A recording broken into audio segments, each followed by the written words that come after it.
स्वागत है मेरे प्यारे मित्रों। तो फिर कहानी को आगे बढ़ाते हुए अब हम देखते हैं मू चैन अकेले बैठकर मेजर की दी हुई कागज से उस छोटी कागज की गुड़िया को ठीक करते हुए अपने मन ही मन कह रहा था कि मुझे अभी से और ज्यादा सतर्कता से मुझे मेरे मास्टर को प्रोटेक्ट करना होगा। अगर उस सू राक्षस को पता चल जाए कि मेरे मास्टर तलवार सेक्ट से है तब वो मेरे मास्टर को कोई नुकसान ना कर दे। मैं मेरे मास्टर को किसी भी हाल में प्रोटेक्ट करके रहूंगा और उन्हें मैं यकीन दिला दूंगा कि उन्हें सिर्फ और सिर्फ मेरा जरूरत है। तब हम गोस्ट मास्टर की तलवार को देखते हैं जिससे फिर से काला धुआं निकलने लगता है।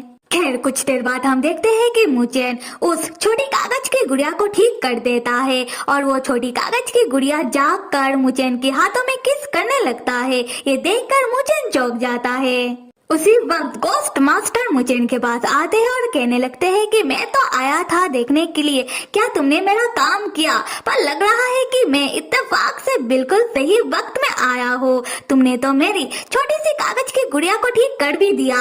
मुचेन गोस्ट मास्टर को अचानक देखकर चौंक जाता है और उनका तलवार उनके ऊपर ही पकड़ के कहने लगता है कि गोस्ट मास्टर आप इतने रात गए, खैर आपके इस तलवार में कुछ तो गड़बड़ है। आप बताइए कि आपने आपके तलवार के साथ क्या किया। गोस्ट मास्टर तब अपनी तलवार को कस के पकड़ लेते हैं जिससे उनका हाथ कट जाता है और उनके हाथ से खून निकलने लगता है। गोस्ट मास्टर मुचेन को बताते हैं, मुचेन मैंने मेरे तलवार के साथ कुछ नहीं किया, बल्कि जो भी किया वो तुमने किया, क्योंकि मेरा ये तलवार जिस किसी के भी पास रहता है वो उसकी सदियों से दबी हुई इच्छा को उसके अंदर से बस बाहर निकालता है और कुछ नहीं। खैर ये सब छोड़ो, तुमने जो मेरा छोटा सा कागज का गुड़िया को ठीक कर दिया है अभी मुझे वो वापस कर दो। मुचेन कहता है कि अगर वो वापस ना करे तो गोस्ट मास्टर तब अपनी कल्टीवेशन की शक्तियों से मुचेन के पास से अपनी छोटी कागज की गुड़िया और अपनी तलवार दोनों को ही वापस ले लेते हैं और मुचेन को कहने लगते हैं कि मैंने देखा है तुम डॉक्टर संग के लिए क्या महसूस करते हो। क्या डॉक्टर संग को ये बात पता है और क्या तुम्हें पता है कि प्यार एक ऐसा एहसास होता है जिसमें हर एक जज्बात मौजूद होता है और उसमें सबसे ऊपर होता है जेलेसी। अगर जेलेसी हद से ज्यादा बढ़ जाए तो लोग किसी का जान भी ले सकते हैं। मुचेन गोस्ट मास्टर की बातों से चौंक जाता है एंड ही लाइक अब तो गोस्ट मास्टर को भी पता चल गया कि मैं डॉक्टर संग को पसंद करता हूँ, बस मेरे मास्टर को ही नहीं पता। खैर मुचेन गोस्ट मास्टर से कहता है कि गोस्ट मास्टर क्या आपने पूरी लाइफ अपनी तलवारबाजी और कल्टीवेशन इसलिए सीखा है जिससे आप मासूम लोगों को नुकसान पहुँचाओ। गोस्ट मास्टर तब जाने लगते हैं मुचेन से ये कहते हुए कि मुचेन मैं तुम्हारी बातों का जवाब जरूर देता पर अभी नहीं फिर कभी, क्योंकि अभी मुझे एक जरूरी काम है। तब हम बाहर डॉक्टर संग को देखते हैं जो छुपकर मुचेन और गोस्ट मास्टर की बातों को सुनने की कोशिश कर रहा था पर उसे सुनाई कुछ नहीं दे रहा था। उसी वक्त गोस्ट मास्टर उधर से ही दौड़कर जाते हैं और वो संग से टकरा जाते हैं। गोस्ट मास्टर तो चले जाते हैं पर संग बेचारा गिर जाता है और उड़ते हुए कहता है कि हाय मेरा कमर तोड़ डाला।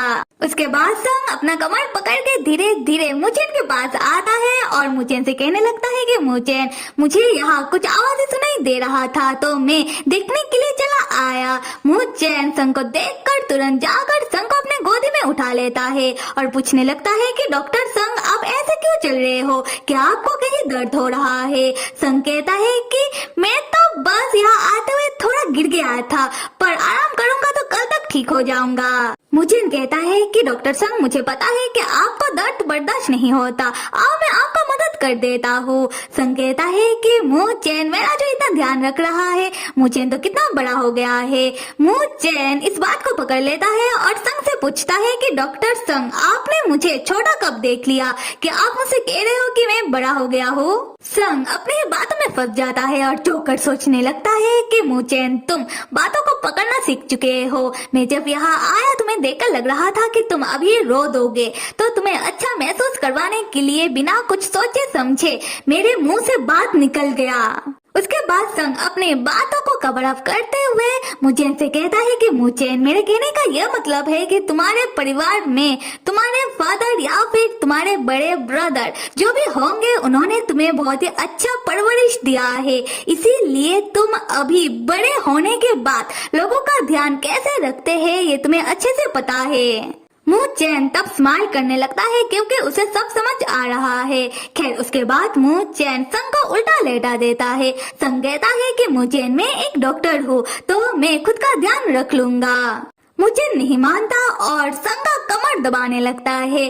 संग चिल्लाते हुए कहता है कि मूचेन तुम ये कर क्या रहे हो।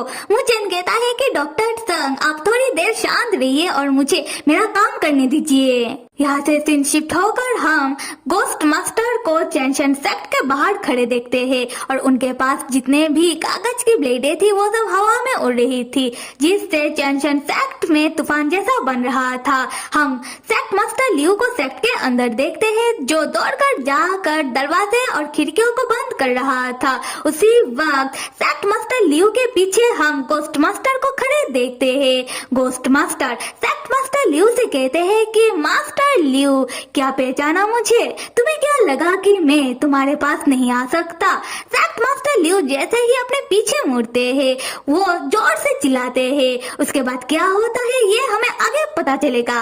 अगले सीन में यौन सपना देख रहा है कि उसे स्टोरी बुक सिस्टम का बेस्ट एम्प्लॉय होने का अवार्ड मिल रहा है और सारे लोग यौन के लिए तालियां बजा रहे हैं। यौन सबसे कह रहा था कि शुक्रिया मुझे बेस्ट एम्प्लॉय चुनने के लिए। मेरे लिए कोई भी काम मुश्किल नहीं है, मैं सब चुटकी बजाकर कर लेता हूँ। और अपने मन में कह रहा था कि मैंने कितना चुटकी बजाकर काम किया है ये सिर्फ मुझे ही पता है।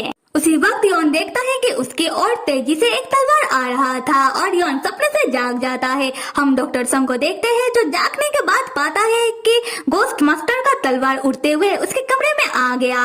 संग तब गुस्से में स्टोरी बुक सिस्टम को बुलाकर उसे डांटते हुए कहता है कि स्टोरी बुक सिस्टम के तुमने मुझे जगाया क्यों नहीं? अगर ये तलवार मुझे लग जाता तो? स्टोरी बुक सिस्टम कहता है कि विलेन के तुम्हारे कहने का क्या मतलब है? तुमने अलार्म सेट किया था 6 बजे का और मैं कब से अलार्म बजा तो रहा हूँ, सुना क्यों नहीं? उसी वक्त हम मूचेन को देखते हैं जो तलवार का पीछा करते हुए दौड़कर संग के कमरे में आता है और संग को उठाकर बिठाकर कहने लगता है कि डॉक्टर संग भगवान का शुक्र है कि आपको कुछ नहीं हुआ। डॉक्टर संग आप चलो मेरे साथ। संग पूछता है कि क्यों, क्या हुआ है? तब उसी तलवार का पीछा करते हुए संग के कमरे में चैनशन सेक्ट के 3 चिरकुंडे मतलब मेजर और बाकी 2 स्टूडेंट आते हैं। संग मेजर के हाथ में तलवार और उन तीनों की शक्ल पर एक अजीब सा सन्नाटा देखकर सोचने लगता है कि ये चैनशन सेक्ट वाले मुझे तो पकड़ने नहीं आए हैं। उसी वक्त स्टोरी बुक सिस्टम एक्टिव होकर संग के सर में मारता हुआ कहता है कि विलेन के गजब हो गया है, यहाँ कहानी का प्लॉट बदल चुका है। ये सुनकर संग चौंक जाता है, सोचने लगता है कि अगर ऐसा हुआ तो स्टोरी बुक वर्ल्ड टूटकर गिर जाएगा। हम मेजर को देखते हैं जो गुस्से में मूचेन से कहता है कि छोटे भाई मूचेन, मैं ऐसा करना तो नहीं चाहता पर तुम इस चीज का सफाई कैसे दोगे? कल रात हमारे सेक्ट मास्टर लियू को गोस्ट मास्टर शेन ने मार दिया। ये सुनकर संग चौंक जाता है और मूचेन कहने लगता है कि बड़े भाई मुझे इस बारे में कुछ नहीं पता और ना ही मैं किसी को मार सकता हूँ। मुझे जो भी पता था मैंने आपको बता दिया है। कल रात गोस्ट मास्टर मेरे पास आए थे और उन्होंने मुझसे छोटा कागज का गुड़िया और उनका तलवार लेकर चले गए। उसके बाद वो कहा गए क्या क्या मुझे कुछ नहीं पता। यहाँ मेजर को देखकर लग रहा है कि वो मूचेन से खफा और मायूस हो गया है। मेजर तब मूचेन के ऊपर इल्जाम लगाते हुए कहता है कि गोस्ट मास्टर शेन को अगर सेक्ट मास्टर लियू को मारना ही था तो वो बहुत पहले ही मार चुके होते। वो इतना समय का इंतजार क्यों करते? और मुझे पता है कि कोई अगर गोस्ट मास्टर का तलवार को सही तरीके से इस्तेमाल करना सीख ले तब वो गोस्ट मास्टर से भी ज्यादा ताकतवर हो सकता है। और छोटे भाई तुम यहाँ आते ही तो पहले चैनशन सेक्ट ने तुम्हारे ऊपर शक किया और तुमसे पूछताछ करने लगे और तुमसे गोस्ट मास्टर तो मिलते थे और इस बात को तो झुटलाया नहीं जा सकता। और तुम दोनों को देखकर लगता है कि तुम दोनों का रिश्ता बहुत ही अच्छा है। तो छोटे भाई मूचेन तुम कैसे साबित करोगे कि तुम गोस्ट मास्टर से मिले हुए नहीं हो? और छोटे भाई, मैंने अपने आंखों से देखा है कि तुम अपने जज्बात, अपने इच्छा और अपनी गुस्से को कंट्रोल नहीं कर पाते हो। खैर, मुझे लगा था कि मैं अगर तुम्हारे ऊपर थोड़ा अच्छे से ध्यान दूंगा और अपने सेट के ऊपर, तो मैं दोनों को ही बचा लूंगा। पर देखो नतीजा क्या निकला। हम संग को देखते हैं जो ये सब सुनने के बाद अपने मन में कहता है कि गलतफहमी। मुझे इनको लेकर बचपन में भी लोगों को ऐसी ही गलतफहमी हुई थी। अब मुझे इनको बहुत बुरा लग रहा होगा। संग जैसे ही मुझे इनकी ओर देखता है, वो पाता है कि मुझे मुस्कुराते हुए मेजर से कहता है, बड़े भाई, अगर आपको इस मामलात के ऊपर छानबीन करना है तो आप कर सकते हो। मैं खुद आपका मदद करूंगा और मैं किसी भी चीज से पीछे नहीं हटूंगा। बड़े भाई, मुझे पता है कि आप बहुत ही अच्छे आदमी हो और मुझे आपके ऊपर पूरा विश्वास है कि आप जल्दी ही समझ जाओगे कि क्या सही है और क्या गलत, और आप हमेशा सही का साथ दोगे, क्योंकि हम शुरू से लेकर अब तक दोस्त थे और उससे भी ज्यादा हम भाई है ना।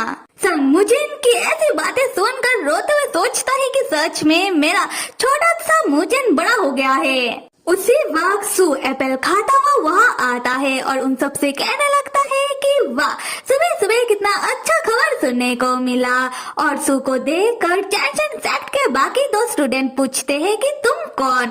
सू कहता है कि तुम कौन मत पूछो, पूछो कि तुम क्या हो। मैं एक राक्षस हूँ, समझे। ये सुनकर चैनचन सेट के बाकी दो स्टूडेंट चौंक जाते हैं। सू कहता है कि मैंने अभी अभी क्या सुना, तुम्हारे चैनचन सेट के मास्टर लियू तो टपक गए। सच में ऐसा करके उन्होंने तो बहुत बड़ी परेशानी खड़ी कर दिया।